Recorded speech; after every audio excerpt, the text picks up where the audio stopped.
Welcome to Adonai Church. You're listening to a sermon by our guest speaker, Dr. Joseph Shields. Hope you're blessed. Walking with the Father. God, the Heavenly Father, has revealed to us in many ways that He is our Father, and He wants us to relate to Him as father and child relationship.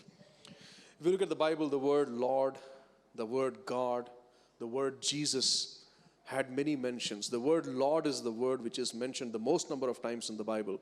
And then comes the word God, the word Jesus comes afterwards.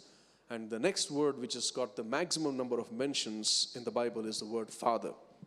That's the kind of importance that God attaches to His nature of being identified as our Father and we being identified as His children.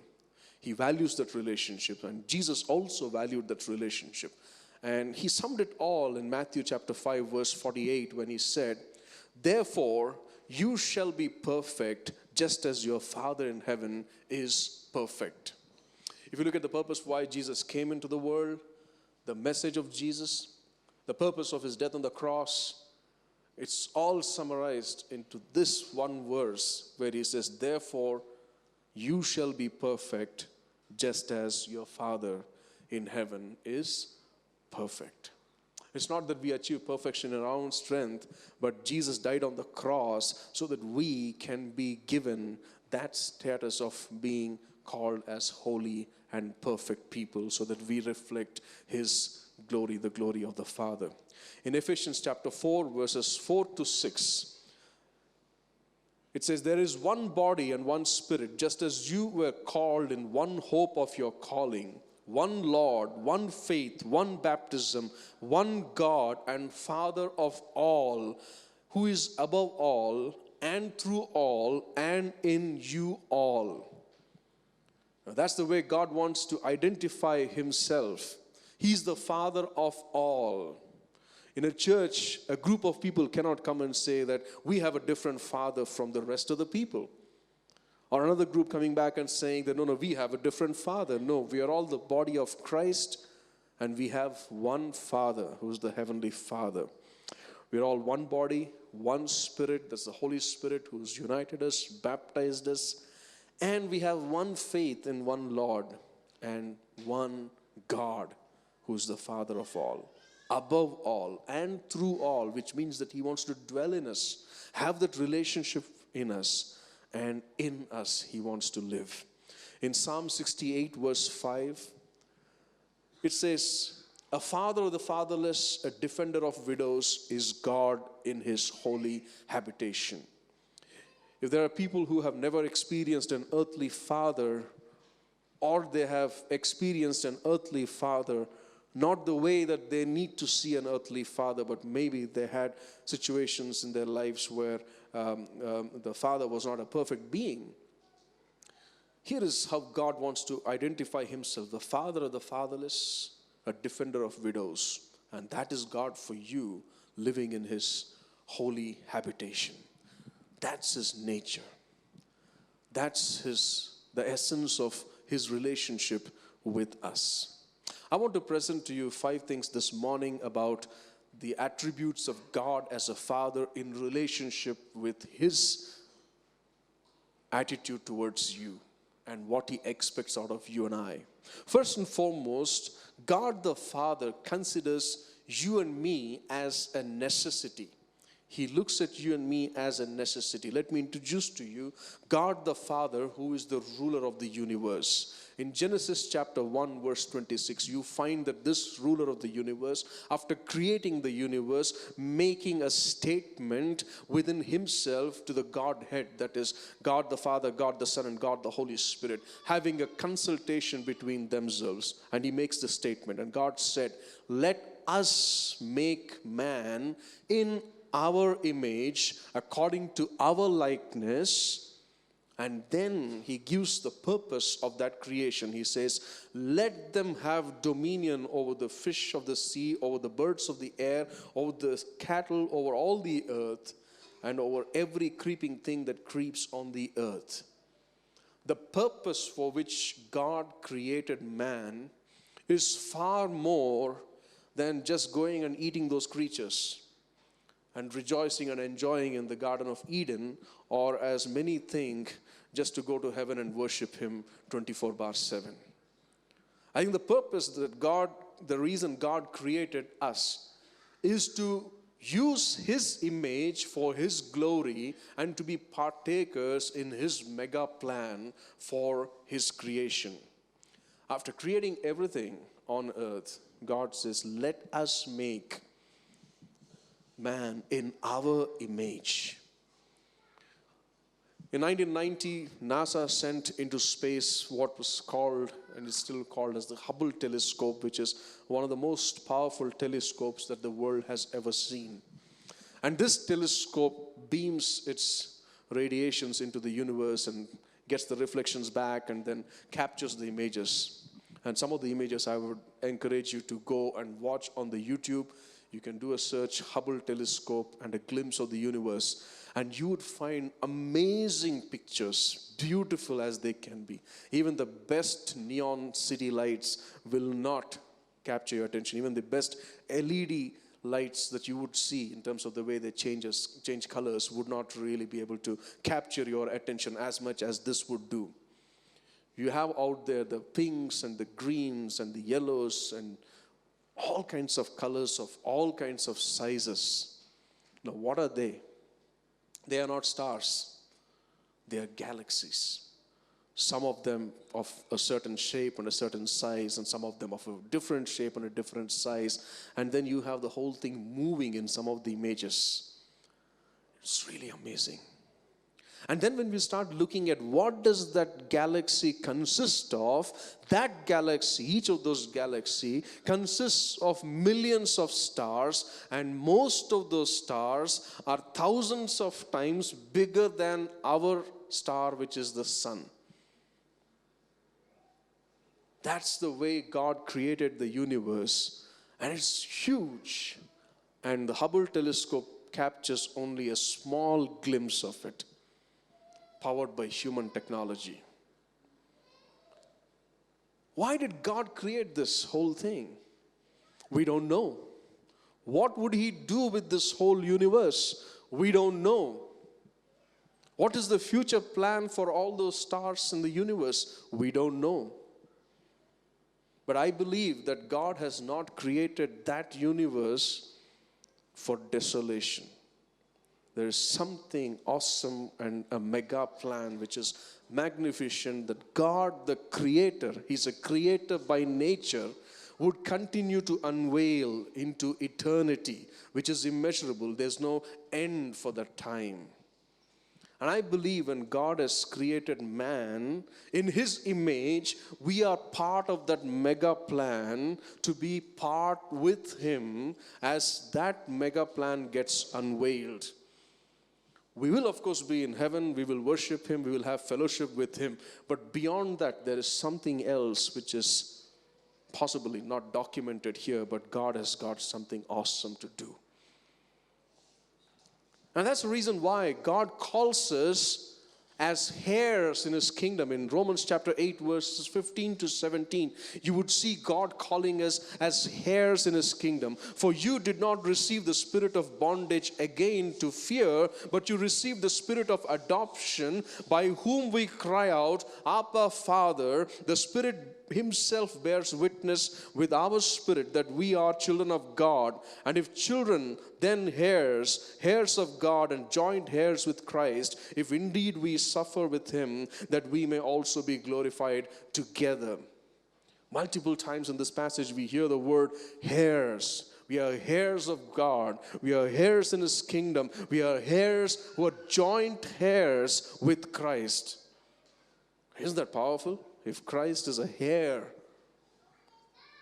of God, and it says you are joint heirs with Christ, Which means there's something amazing, something awesome that we would experience, which we possibly do not know now, but in eternity we would experience. And that is the reason why God has created us. In that mega plan of God, He considers you and He considers me as a necessity in that mega plan. And that's the reason why He went ahead and He ransomed us by paying for the penalty of sin through the death of Jesus on the cross. Turn to your neighbor and say that you are a necessity in God's kingdom. And just tell them you're not a commodity. You're not. You're not a commodity. God has made you as an integral part of His mega plan. And you have been chosen for that purpose. In 1 Peter chapter 2 verse 9, I'm going to pick up a lot of familiar verses, but it's good to read some of those familiar verses and remind ourselves about the glory of God. It says, "For you are a chosen generation, a royal priesthood, a holy nation, His own special people, that you may proclaim the praises of Him who called you out of darkness into His marvelous light." A royal priesthood, which means that you're a king as well as a priest. How many people do you know who have that kind of a combination of being a king and a priest together? There are kings who employ priests. There are priests who go and they, bless kings. But here we are called to be a royal priesthood. And the purpose why we have been called is that you may proclaim the praises of Him. That you may proclaim the praises of Him. Which means that this royal priesthood, which is a king as well as a priest, need to use their mouth and proclaim and speak the praises of God. In Ecclesiastes chapter 8 verse 4, it talks about the power of the word of a king. It says, "Where the word of a king is, there is power." When a king says it, it is done, that's it. Right? A friend of mine was telling me that when he was working in the Middle East in one of the kingdoms there, he retired from the medical services, and the king of the land called him and said, "I don't want you to go back to India, but I want you to live here forever in my land because you've done a lot for my country." And then he calls his people and says, "Give him a piece of land." Now, a piece of land for a sheikh is not a 60 by 40 site, right? So give him a piece of land, and then he says, give him a number plate.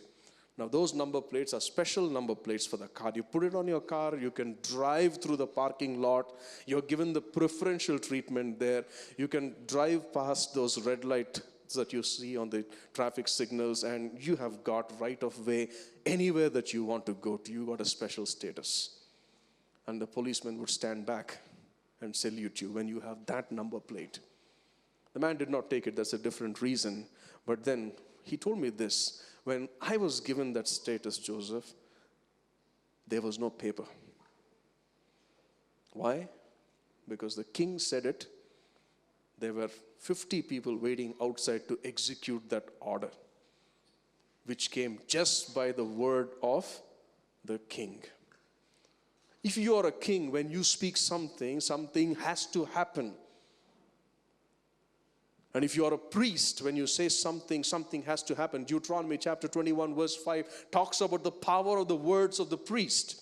It says, "Then the priests, the sons of Levi, shall come near, for the Lord your God has chosen them to minister to Him and to bless in the name of the Lord, that by their word every controversy and every assault shall be settled." When the priest says that you have done injustice to this person, pay him back. It is said, that's it. It has to be executed. It has to be paid back. That's the authority that was given here to the sons of Levi, who are the priests. And they say it.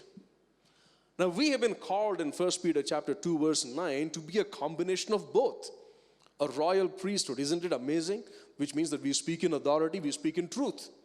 And we speak in grace, and we speak in glory. And we proclaim the praises of the King of Kings and the Lord of Lords.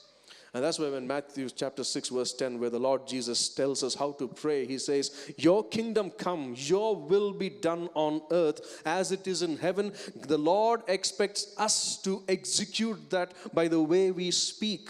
We speak blessings into our circumstances. We speak blessings into our society. We speak God's glory by speaking words of life into other people's lives. Amen?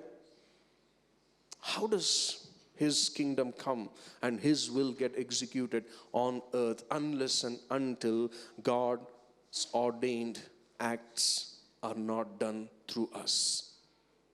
That's why He lives within us as the Holy Spirit and He acts through us.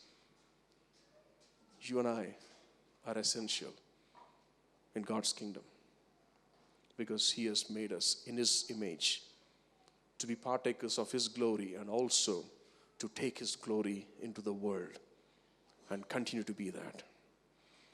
The second thing that I want to let you know about God the Father is that God the Father, He knows your name.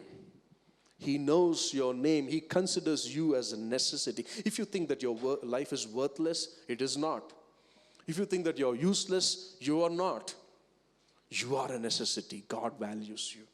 And He knows you by your name. Let me introduce you to God the Father, who is the Redeemer. In Isaiah chapter 43, verses 1 to 2, you would find God telling this.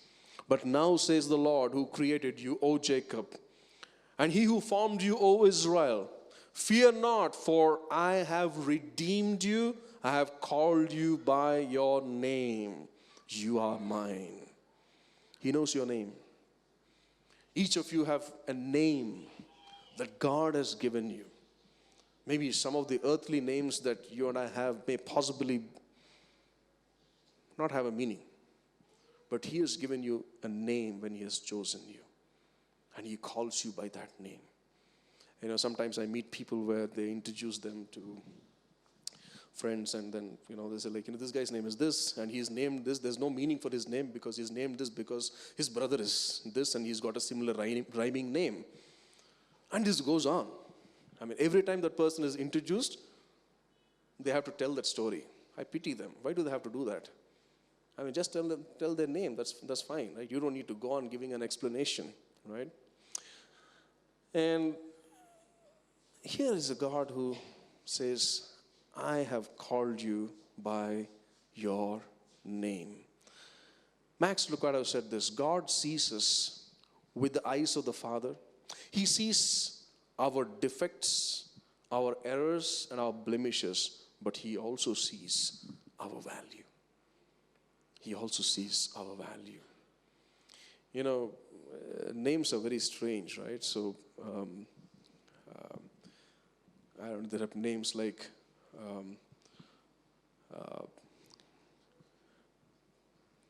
side bottom, and those kind of names. And there are names which are like, this person belongs to this particular place, and so and so kar, that says in Marathi, right? So where is he from? He's from that place. Jesus was called that, wasn't he? Jesus from Nazareth. Now what is Nazareth? It's supposed to be, quote unquote, a God-forsaken place. Because all kinds of people came from there who were not really worthy. And they kept on saying, who's this? Jesus of Nazareth. No, today we say Jesus of Nazareth with all respect. Those days, that guy from Nazareth, that? That's the kind of name that, people used to kind of attach. And in Maharashtra, there is a name Gorpade. Also there's a name called Girpade. So there's a guy who's called as P.K. Girpade, right? So they call him P.K. Girpade. It's like he's drunk and fallen kind of thing. So names sometimes are taken with a lot of fun, and sometimes names become very commonplace and can get very offensive at times. But God has a name. God has a name which has got a purpose as well as a meaning, and He chooses to call you by that name in a very special way. In the book of Luke, chapter 19, you find God calling somebody by name. And you see how that person has a change in his life. Chapter 19 of the Gospel of Luke, verses 5 to 8, you see the life of a man by name Zacchaeus. Zacchaeus was a short man, and he was a chief tax collector. The only place in the Bible where the word chief tax collector was mentioned was in Luke chapter 19. The Bible talks about tax collectors. Many times the Pharisees came to Jesus and said, "Why do you mingle with sinners and tax collectors?" It was kind of used together. It doesn't say sinners and gamblers. It doesn't say sinners and murderers. It doesn't say sinners and prostitutes. It says sinners and tax collectors. And here's the man Zacchaeus, who was a chief tax collector. And he lived in a place called Jericho. And there was always this comparison between two cities, Jericho and Jerusalem. Jerusalem was where the temple of God was, and Jericho was where a lot of people were staying who were rich, some of them having all kinds of illegal activities. It was like a place like Las Vegas. Maybe you had gambling happening out there, you had all kinds of stuff happening out there, people getting mugged and stuff like that. And Jesus was passing through Jericho. And here was this man who was a short man. And those of you who are short, you would know that if you want to watch a flash mob and people are watching it, you only see shoulders, right? And you try to get a glimpse of that happening, whether it's an accident that happened on a road or whatever it is. And here was this man trying to push his way through. But he was a rich man. He could actually tell his servants, "Get my palanquin, I want to sit in that, lift me up high so that I can have a glimpse." He could have told, "I'm a tax collector. If Jesus wants to pass through this city, he has got to come and pay me tax." But Jesus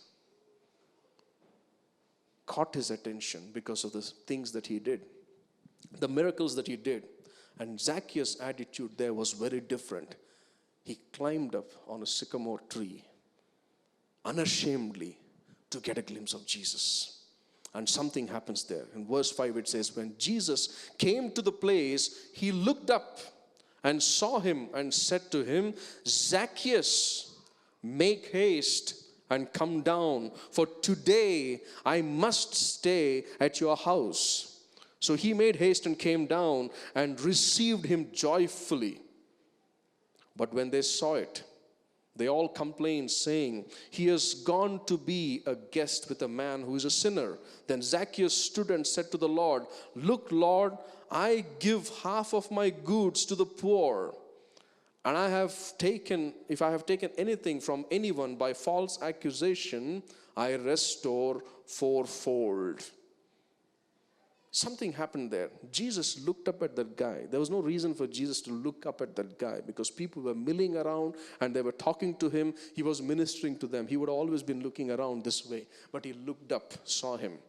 And then he says, "Zacchaeus, come down." The meaning of the word Zacchaeus is pure.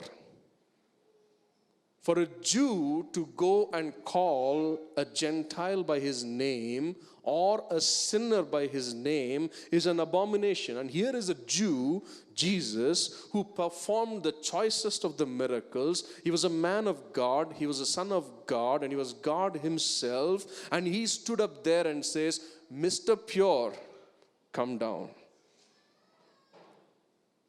That caught his attention. Zacchaeus jumps down and then he makes a statement saying, "Look, Lord, I give half of my goods to the poor." Did anybody ask him to do that?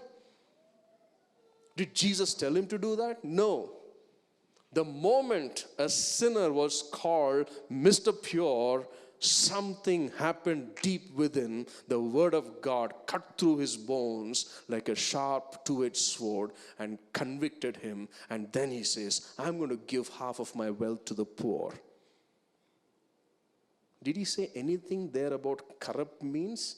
He just said, "I'm giving half of my wealth to the poor." That is generosity, that is charity. Then he says, "And if I have taken anything from anyone by false accusation, I restore fourfold."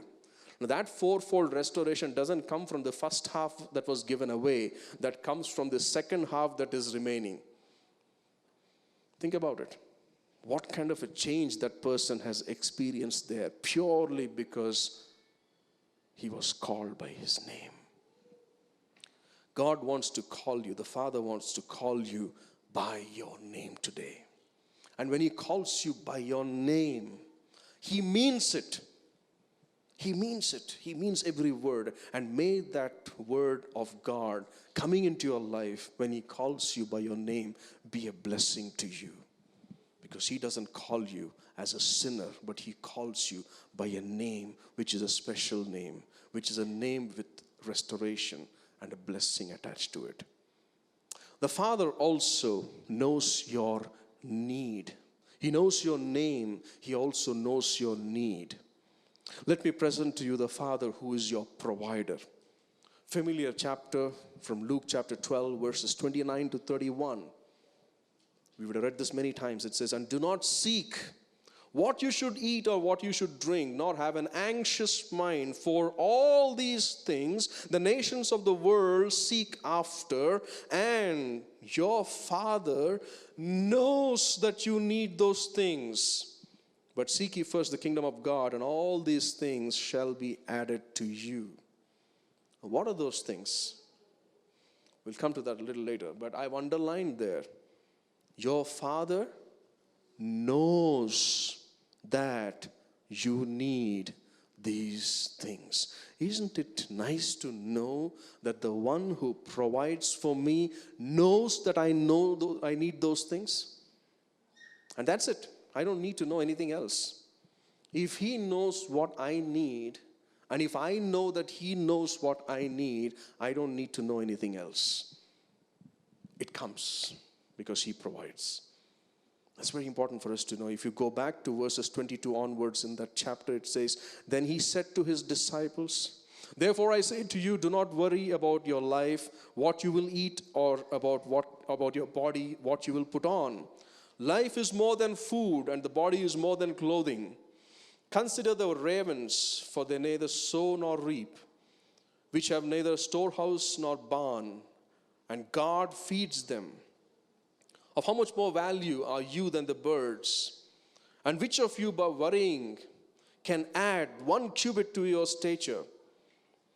If you then, who are able to do the least, not able to do the least, why are you anxious for the rest? Consider the lilies, how they grow. They neither toil nor spin.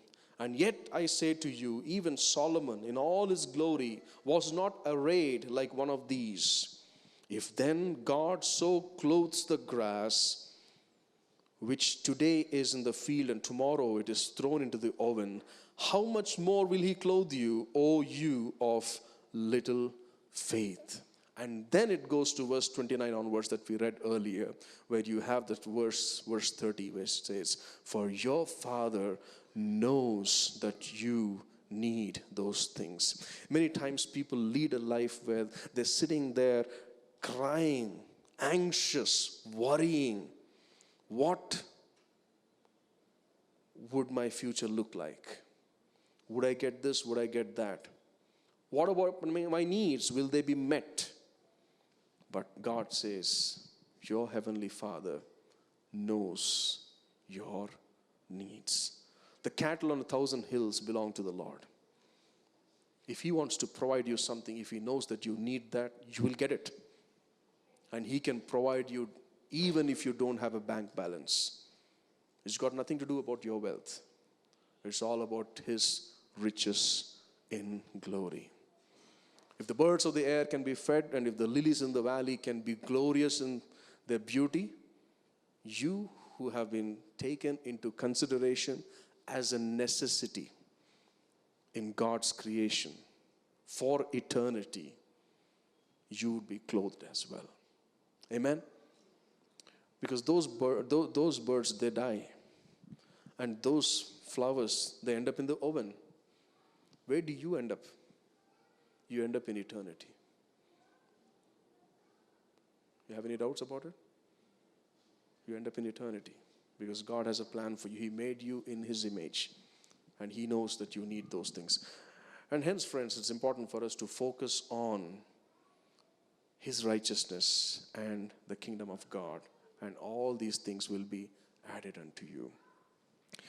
A story is told about an atheist who was running in a forest and going for a jog, and then, he was just going around looking at those birds in the sky, and he said, wow, what beautiful birds Mother Nature has. And they looked at the trees, and he said, wow, what beautiful trees Mother Nature has. And he looked at, those snails which were crawling in the forest, and he says, beautiful Mother Nature, beautiful Mother Nature. Then as he was running, on the path, there was a tree which fell because of rain the previous night. And he went to clear off that branch. And to his horror, he found that under the branch of the tree, there was a huge grizzly bear nicely tucked in and sleeping. He would dare not say at that point of time what a beautiful creation Mother Nature has, because that bear was woken up from its sleep. And it yells at the top of its voice and looks at this guy, how dare you wake me up? And the guy starts running for his life, starts running and running. I told you it rained, right? So he slips and falls. And here is that bear right in front of him trying to eat him. And he says, oh God, atheist. And suddenly the bear was surprised. How come the atheist is calling God? And the bear was silent, the heavens were silent, everything was silent for a moment. And then God responds, yes, what do you want? And then this guy says, oh, you're all there, is it? I didn't know that you were there. So, and he has this dialogue with God. What do you want? And he says, you know what? I am a well-known atheist. Now, if people come to know that I'm speaking to you and I become a Christian, there'll be a problem. So you ask me, what do I want? Let me tell you what I want. Make this bear as a Christian, not me. Leave me as an atheist. And God says, granted. And then the bear says, thank you, Lord, for this food in Jesus' name. So God can provide for the bears in the forest as well. So how much more can He provide for you? So do not be anxious for anything. He knows your need. Matthew chapter 14, you would find how Jesus has taken care of the needs of people despite people not having money. Look at verses 14 to 17. And when Jesus went out, he saw a great multitude, and he was moved with compassion for them, and he healed their sick. When it was evening, his disciples came to him saying, this is a deserted place, and the hour is already very late. He sent the multitudes away that they may go into the villages and buy themselves food. But Jesus said to them, they do not need to go away. You give them something to eat. And they said to him, we have here only 5 loaves and 2 fish. A story that we learned in Sunday school, but look at the instance that is happening out there. It is late in the evening. Jesus, through the day or maybe through the afternoon, he looked at that crowd. It is a multitude. It's a great multitude. Doesn't talk about the numbers there. It says great multitude. We talk about mega churches here. Maybe this was bigger than a mega church. Massive number of people. And Jesus looked at them and he was moved with compassion. He moved around, called people, ministered to them. People were being healed. A lot of miracles were happening there. And then the disciples come and tell, you know what the time is? Boss, you need to send them home. It's a deserted place. They got to go back home. And then they make the statement, let them go into the villages and buy themselves food. They don't say, let them go back and cook their food. Buy themselves food. So the disciples were looking at it in terms of money. In terms of money. Sometimes, friends come and tell me, I'll buy you a coffee. I don't know why people had to invent these kind of statements these days. Earlier, people used to say, let me invite you for a coffee. Or let me invite you for dinner or a meal. Now you have colleagues coming and saying, let me buy you food. Let me buy you a meal. Now, I didn't grow up like that. If I was a kid and somebody comes and says, hey kid, come, I'll buy you a coffee. Or I'll buy you a donut. I would say, you don't need to buy for me. You think I'm an orphan?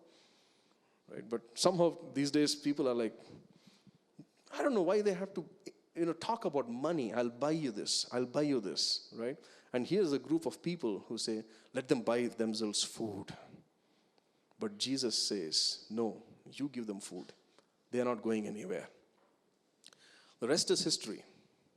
Those 5 loaves and 2 fish have been multiplied. And Jesus, without money, was able to feed all of them. And there was enough that was left.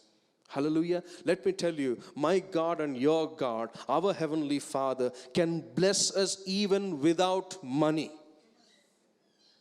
Even without money. You want something, you need something, He knows that you need it. You may not have the bank balance with you, but He will give it to you. That's the kind of God that we are talking about. And if people trust in money, let me tell you, they will be terribly disappointed. The disciples trusted in money there. The disciples said, let them go. But they did not go. But they stayed back. And Jesus showed them a miracle. He knows your need. He knows that you're a necessity. He knows your name. He knows your need. And that's why He wants you to be normal.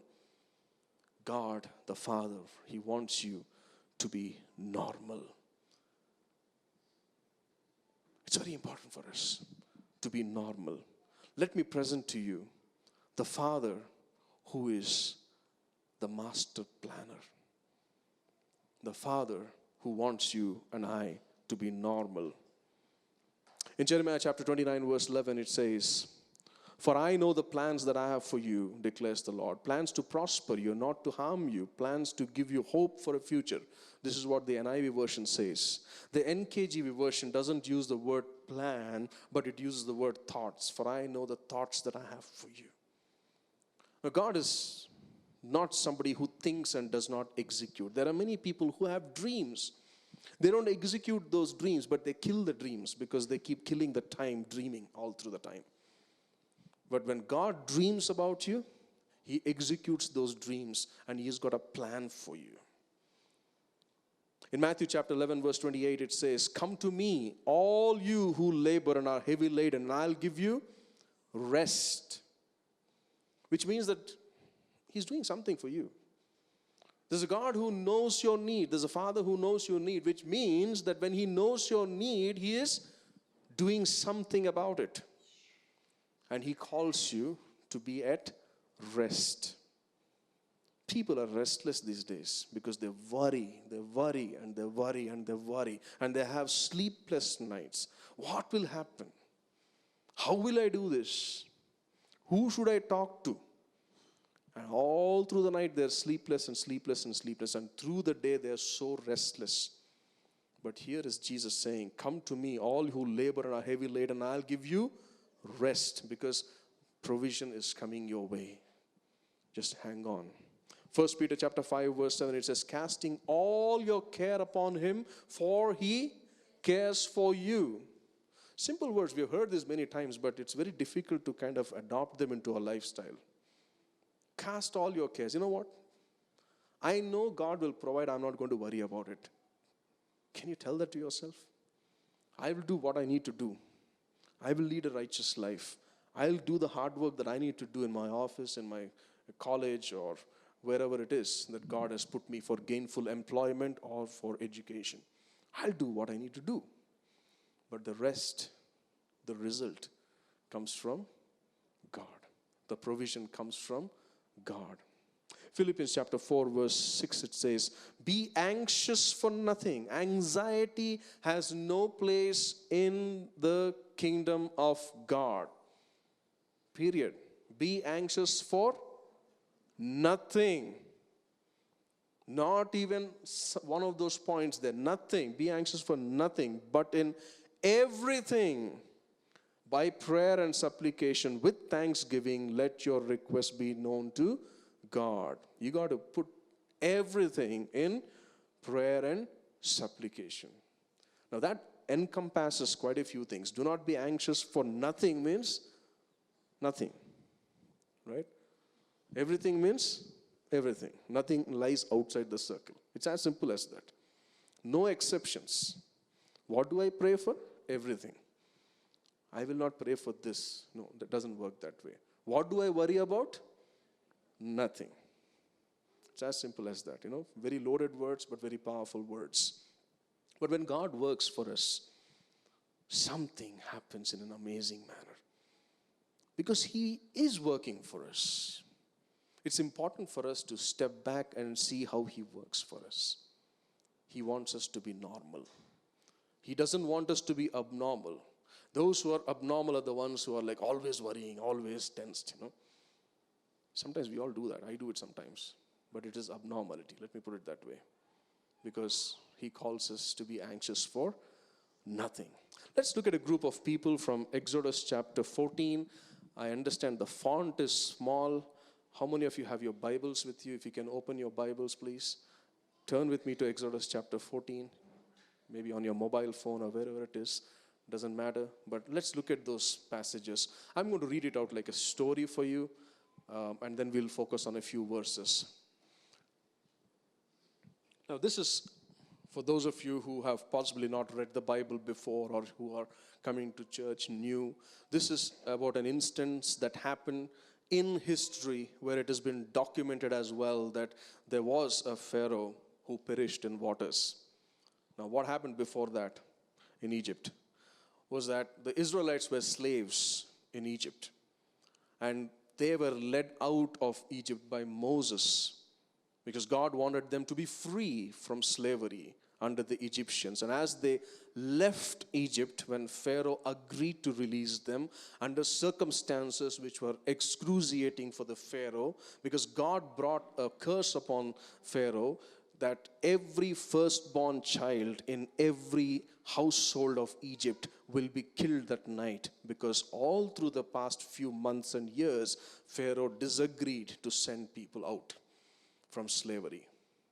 And that night when that happened, the Pharaoh says, take your people and get away from my sight. Pharaoh gives them freedom. But in the morning, I think reality hit them. They don't have slaves anymore. Maybe the wives came and asked, like, who's going to wash the dishes? Who's going to wash the meat? You expect me to do that? So maybe the people said that, who's going to drive our vehicles or chariots or whatever it is? And then they realized that they're going to be handicapped. And that's when Pharaoh said, let's go back and get them back.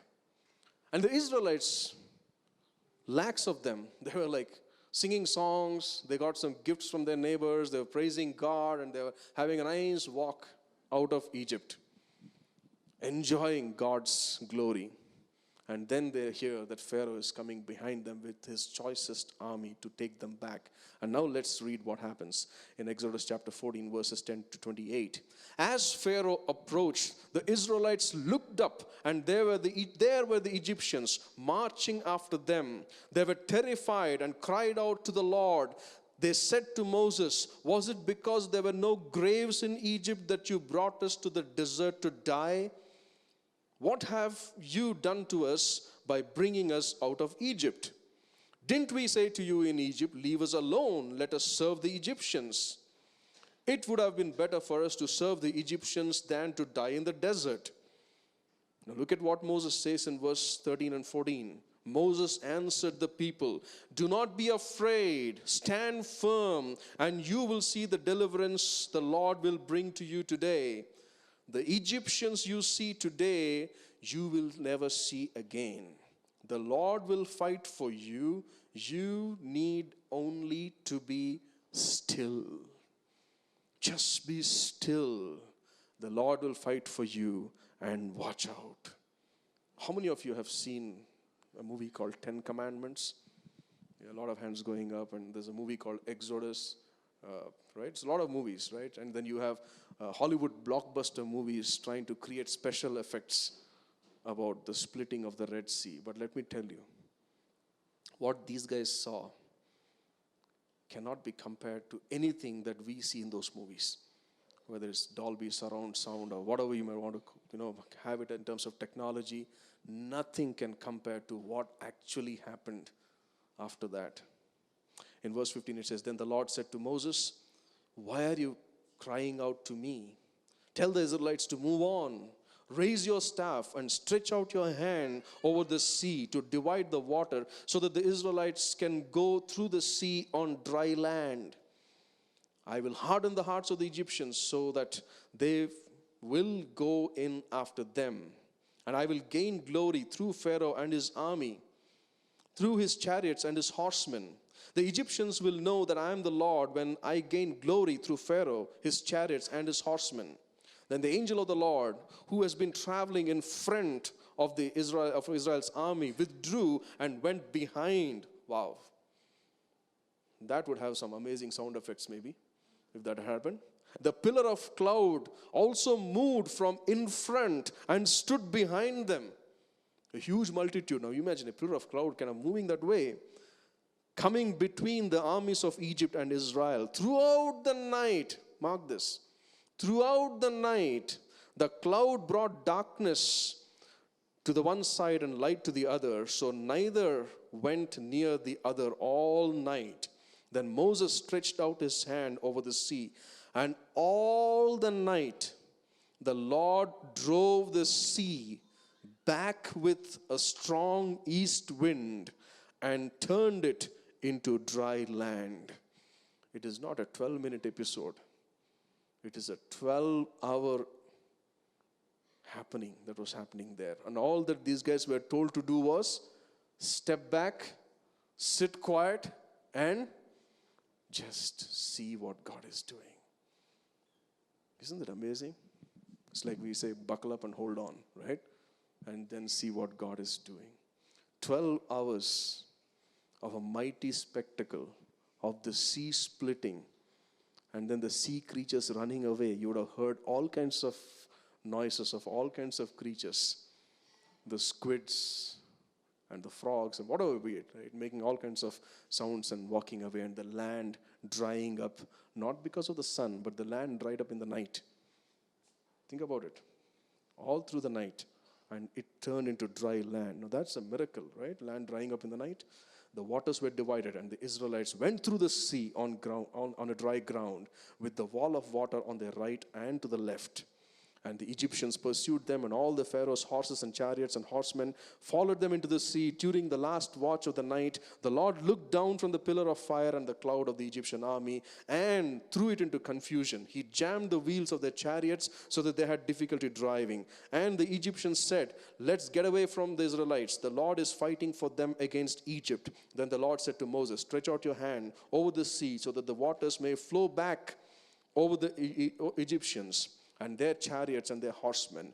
Moses stretched out his hand over the sea, and at daybreak the sea went back to its place. The Egyptians were fleeing toward it. The Lord swept them into the sea. The water flowed back and covered the chariots and the horsemen, the entire army of Pharaoh, and that had followed the Israelites into the sea.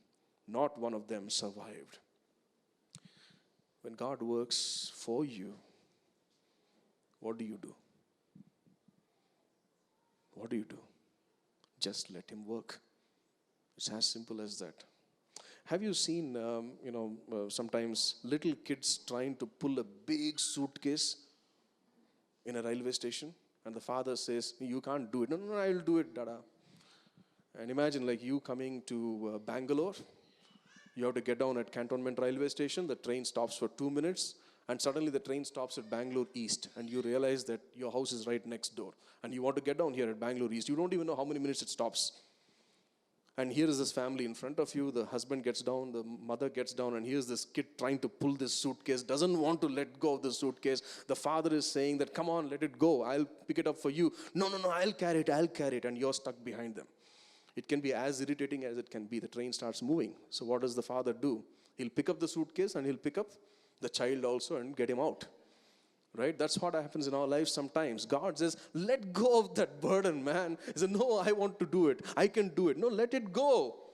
It's not for you to carry it. It's for me to carry it. That's what the Lord Jesus says. "Cast your burden on me." It's for me to carry. You don't worry about it, man.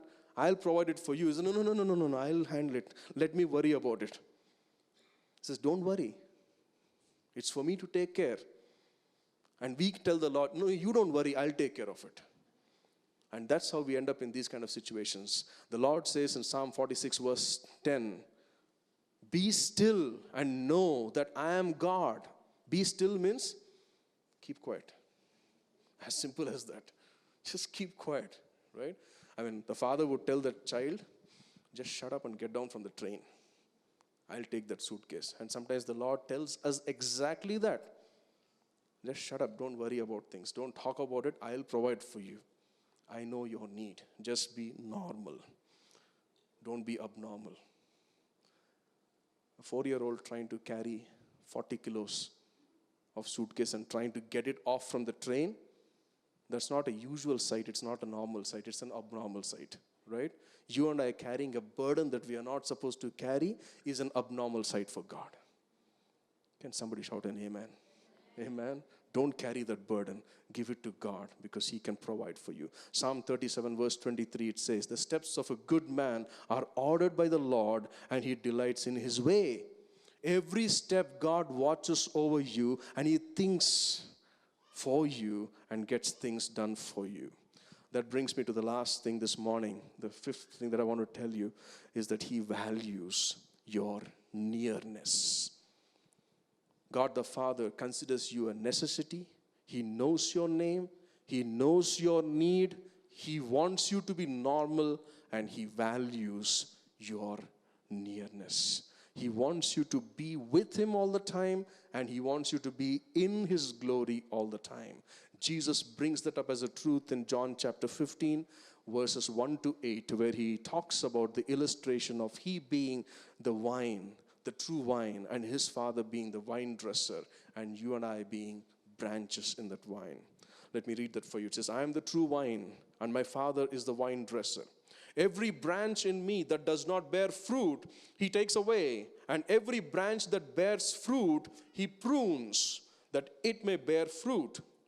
You are already clean because of the word which I have spoken to you. Abide in me, and I in you. As the branch cannot bear fruit of itself unless it abides in the vine, neither can you unless you abide in me. If you have to be fruitful and I have to be fruitful, we need to be abiding in Jesus. We need to be connected to that vine as branches in that vine. It says, I am the vine, you are the branches. He who abides in me and I in him bears much fruit. For without me, you can do nothing. If anyone does not abide in me, he is cast out as a branch and is withered. And they gather them and throw them into fire, and they are burned. If you abide in me, and my words abide in you, you will ask what you desire, and it shall be done for you. By this my Father is glorified, that you bear much fruit, so you will be my disciples. One of the most powerful messages that Jesus gave to His disciples. Not just those 12, but you and I who are His disciples, that we need to be abiding in Him. That's the closeness, that's the nearness that God the Father wants to have with us. Abide in me, be in me, be connected to me, so that I give you that life, so that you bear fruit. Without me, you can do nothing. Many times we walk away from the Father. We are so far away, but we expect Him to act in our lives. It doesn't happen that way. It's important for us to value that nearness which He values and abide in Him. And when you are there in His presence, let me tell you, as the Word of God says in Psalm 37, verse 23 that we read a little while ago, the steps of a righteous man are ordered by the Lord. Your steps would be ordered by God, ordained by God, and guided by Him. Let me take you through the life of a man by name David. How God took care of him at a time when he had a very close relationship with God, when he abided in Him so strongly. The last battle that was fought by King Saul, where he was killed, was a battle that was fought when David was in exile. He was running away from Saul, hiding under the protection of various kings. And he was hiding under the protection of a king by name King Achish. King Achish was leading the Philistines. And the Philistines were to go and fight a war with the Israelites led by Saul. And that was the battle in which Saul was killed. and David became the king subsequently. But something that happened there, if you turn with me to 1 Samuel chapter 29, look at verses 4 to 7. We'll not look at all the verses there, but I'll just highlight on a few things there. King David went to take refuge under King Achish, and he gives him a promise saying that me and my men will fight for you for every battle that you go to. Now here comes a battle where King David has to go and fight with the Israelites. What do? You're the future king. You've already been anointed by Samuel as the king. You know that you're going to lead that very group against whom you're going to go and fight. But you're given a word to this man. So this guy goes and says, I'll fight for you. But look at the way the Lord avoids King David from going and fighting that battle and sinning by going and murdering Saul. Verse 4 it says, but the princes of the Philistines were angry with him, were angry with King Achish. So the princes of the Philistines said to him, make this fellow return, that he may go back to the place which you have appointed for him, and do not let him go down with us to battle, lest in the battle he become our adversary. The rest of the princes and the rest of the lords, they came, they lined themselves up for battle, and then they found this fellow David standing there with his army. And they go back and tell King Achish, what's that fellow doing there? Is this the same guy about whom we heard? It says in verse 5, Saul has slain his thousands and David his 10,000s. Why did you bring him here?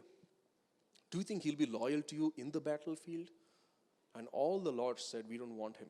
All the princes said, we don't want him. Then Achish says in verse 6, then Achish called David and said to him, surely as the Lord lives, you have been upright, and you are going out and you're coming in with me in the army is good in my sight.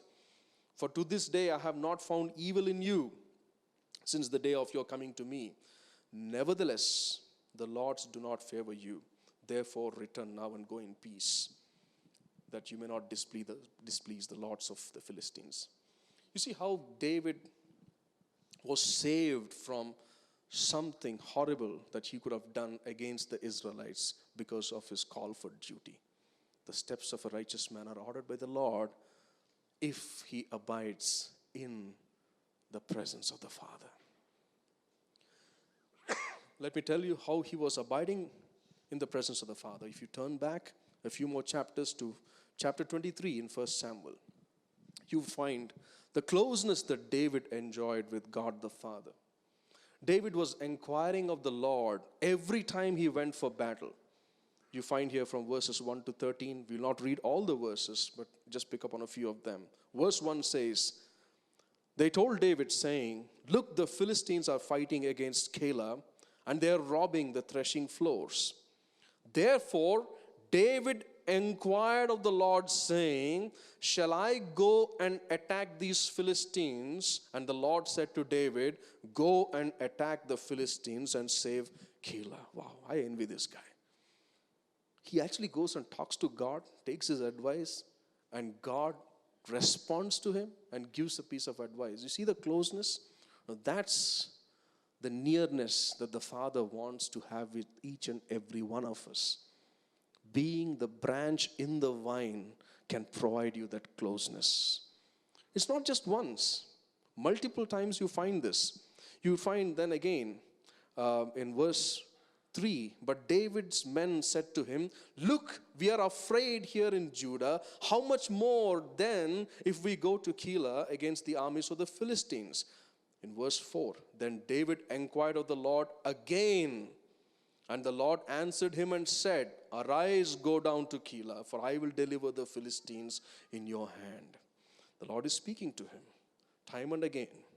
And then you would find again in verse 10, he inquires again whether he has to go and fight another battle. And then he says, then David said, O Lord God of Israel, verse 10, your servant has certainly heard that Saul seeks to come to Keilah to destroy the city for my sake.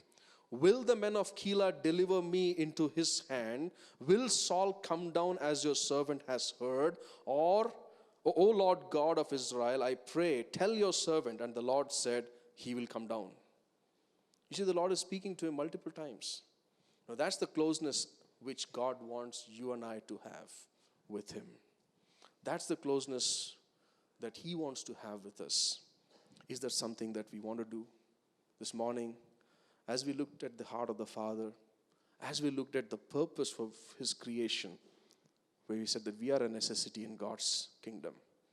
He looks at us, values us. He knows your name. He knows your need. He knows how to provide for you. And he says, be normal. All that he's seeking from us is that nearness. I have 3 questions for you as we close. Do you recognize him as your Father? Do you see God as your Father? Or do you look at God as some distant force? Or do you look at God as an ATM machine where you can go and put in prayer requests and things come out in terms of answers to prayers? Or do you look at God as someone who has made you in his image for you to have a relationship with him and you to execute his plans in his kingdom as his heirs? Do you understand the significance of being his child? The significance comes in the security that you have with God as your Father. He provides for you. He has a plan for you. Not just for your life, but for others' lives through your life. And lastly, and most importantly, how closely are you connected to him? How closely are you connected to him? Do you spend time with him? Do you spend time with the Word of God? So precious. He speaks to you through his Word. He lives in you through his Spirit. Thank you for listening to this message. To know more about us, please visit www.adonai-ministries.com.